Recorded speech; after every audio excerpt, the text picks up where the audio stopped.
Jerry Seinfeld, the Saatchi brothers, Claudia Roden, Bernard-Henri Lévy, Enrico Macias, Noah Yuval Harari.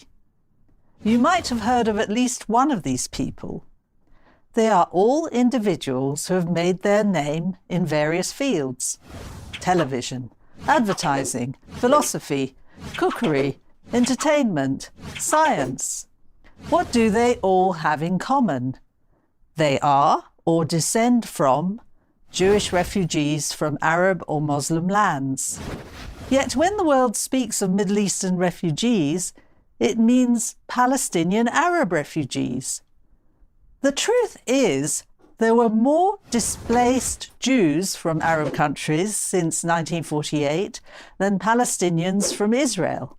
856,000 as against 711,000 according to UN figures. Some people call the Jewish exodus the greatest story never told. That's why I decided to write a book about them. Uprooted: How 3,000 years of Jewish civilization in the Arab world vanished overnight. Morocco, Tunisia, Libya, Egypt, Syria, Iraq, Yemen, Lebanon, Iran. Jewish communities in these countries had in many cases been in continuous existence for nearly 3,000 years, since biblical times. They predated Islam by 1,000 years or more. My own parents fled Iraq in 1950 to come to the UK, leaving all their property behind. I still had relatives in Iraq in the late 1960s. They were hostages to the regime, trapped in Iraq while Jews were being executed as spies. My aunt and cousins risked imprisonment when they were smuggled out of the country disguised as Arabs.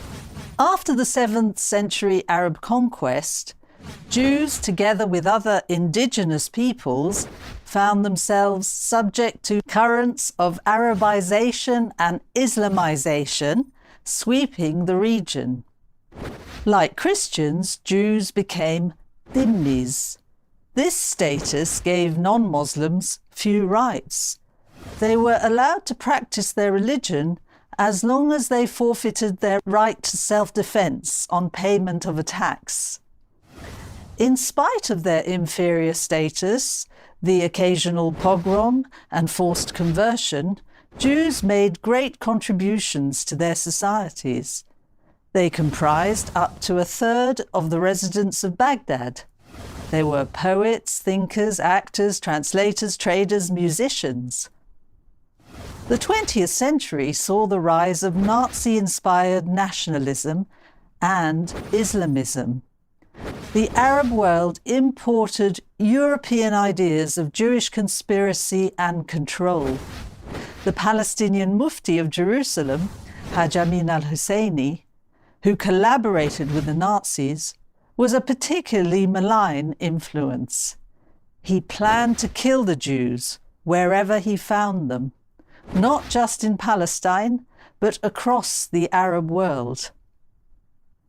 Until 1948, there were 1 million Jews living in the Middle East and North Africa. Then came a period of persecution and catastrophic decline. Today, there are barely 4,000 Jews left in the Arab world. In Iraq, there were 150,000 Jews.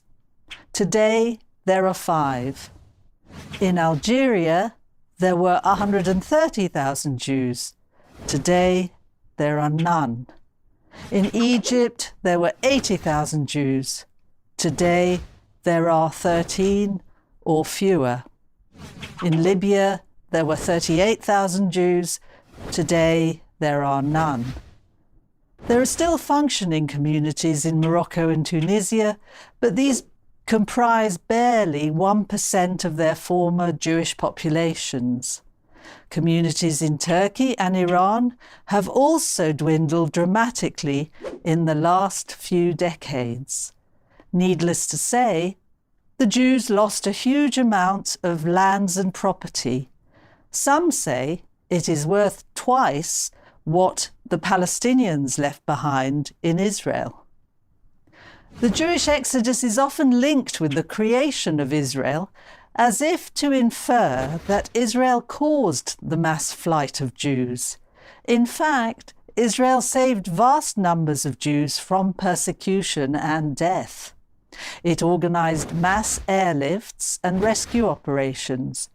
Yes, these Jews did suffer repercussions from the Arab-Israeli conflict, but I would argue that minorities with no Israel of their own, Copts, Berbers, Kurds, Assyrians, Yazidis, have also suffered from the Arab world's inability to tolerate difference. No Jew still calls himself a refugee. They all built new lives in Israel and the West. Why is the issue still relevant, you might ask? One, because the story of Jews forced out of Arab countries has been ignored, neglected, and falsified. Two, because justice delayed is justice denied.